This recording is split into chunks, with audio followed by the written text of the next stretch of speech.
BRS party సంకెళ్ళు వేస్తే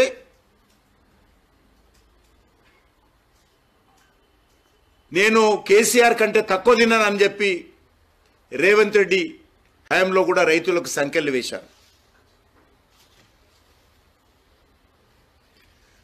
ఆయన కాంట్రాక్టర్లను బెదిరించి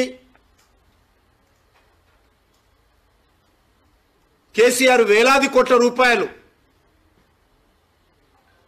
నష్టం కలిగిస్తే ఈయన వచ్చినటువంటి సంవత్సరం లోపల ఆర్ఆర్ ట్యాక్స్ పేరుతో పెద్ద ఎత్తున రేవంత్ రెడ్డి కూడా వసూలు చేస్తా ఉన్నాడు.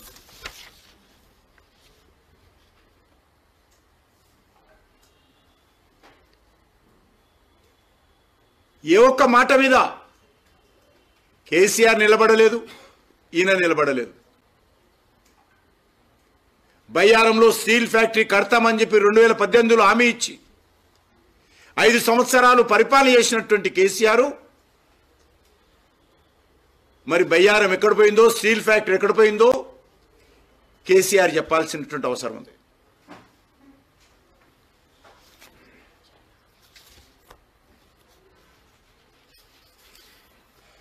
రేవంత్ రెడ్డి అధికారంలోకి వచ్చినటువంటి సంవత్సరం లోపల అనేక రకాల అసమర్థ నిర్ణయాలు, తప్పుడు నిర్ణయాలు, అమలుకు నోచుకోనేటువంటి నిర్ణయాలు రేవంత్ రెడ్డి చేయడం జరిగింది. ఏ ఒక్క నిర్ణయాన్ని కూడా ఈరోజు రేవంత్ రెడ్డి కట్టుబడి లేడు. 100 రోజుల్లో 6 గ్యారెంటీలు అమలు చేస్తానన్నటువంటి ముఖ్యమంత్రి సంవత్సరం పూర్తయినా ఏ ఒక్క గ్యారెంటీని కూడా పూర్తి స్థాయిలో అమలు చేయనటువంటి పరిస్థితి ఈరోజు తెలంగాణ రాష్ట్రంలో ఉంది. దళితులకు 12 లక్షల రూపాయలు ప్రతి ఇంటికి ఇస్తామన్నాడు.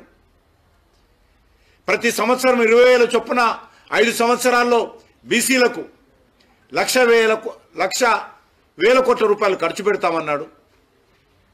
నిరుద్యోగులకు 4,000 నిరుద్యోగ భృతి, మహిళలకు 2,500 ప్రతి నెలకి ఇస్తానన్నటువంటి వ్యక్తి ఏ ఒక్కటి కూడా ఈరోజు అమలు చేయలేదు. కొత్త పథకాలు దేవుడెరుగు, ఉన్న పథకాలు రాజశేఖర్ హయాంలో కావచ్చు, అంతకుముందు చంద్రబాబు హయాంలో కావచ్చు, ఉన్నటువంటి పథకాలు కూడా ఈరోజు మూలబడ్డాయి.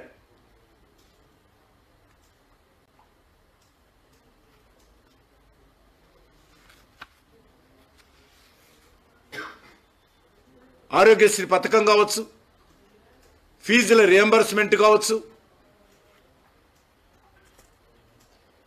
పెన్షన్ స్కీమ్స్ కావచ్చు, SC corporation, BC corporation, minority corporation నిధులు కావచ్చు, ఏ ఒక్కటి కూడా ఈరోజు తెలంగాణ అమలు జరగడం లేదు. రేవంత్ రెడ్డి గారు వాటి మీద దృష్టి పెట్టకుండా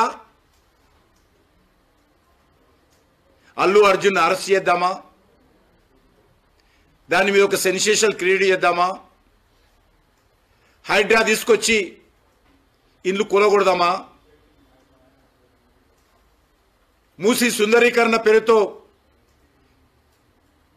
పేదల ఇళ్లలో పేదల కొంపలు కూలుస్తామా,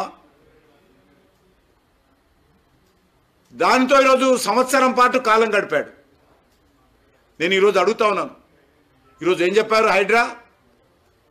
మేము గతంలో కట్టిన ఇండ్లు కూల్చము, కొత్తగా కట్టేటువంటి ఇండ్లు మాత్రమే కూలుస్తామన్నాడు. నేను ఈరోజు రేవంత్ రెడ్డిని అడుగుతా ఉన్నాను, ఇప్పటికే కూల్చిన ఇండ్ల సంగతి ఏంటి? వాళ్ళకి ఎవరు నష్టపరిహారం ఇస్తారు?